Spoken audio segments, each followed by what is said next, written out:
what Pennsylvania has done.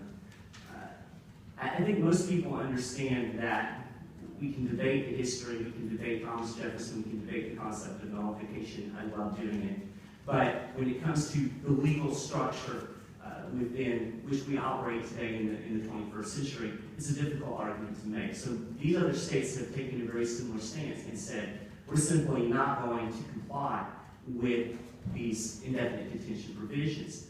I believe some of the states may have had some nullification language within the language of their bill, but the actual meat of the bill, what actually has force, is the anti-commandeering part, and that is actually valid whether or not an issue is constitutional or not. Anti-commandeering does not depend on a determination of constitutionality or not. It's based upon the state right. The state of Pennsylvania has the absolute right to refuse to comply with any federal program, constitutional or not. So it's an important debate to have, I think, in the abstract, but I think the important thing to focus on in terms of legislating is, will this bill have an actual effect? And I think it's undeniable that refusing cooperation will have an effect. The federal government almost always depends upon the states. It creates impediments, as James Madison pointed out, Federalist 46. So I think this is absolutely, I think you've made the best choice in how to draft this bill. I think it will have practical application. I think it has tremendous symbolic application. And honestly, I think this is probably one of the best, cleanest NDaa bills that I've seen.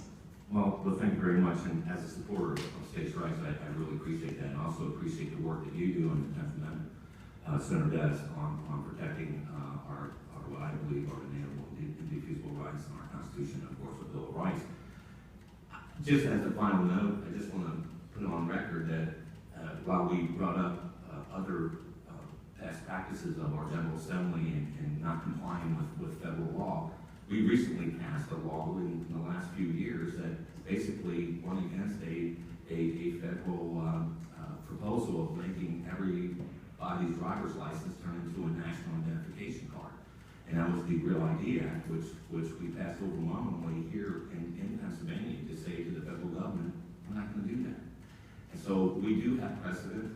We do have the right to do so, and we have done it. So again, Mike, thank you very much for your testimony, and I thank the patience of the chair of the committee for allowing me to maybe expand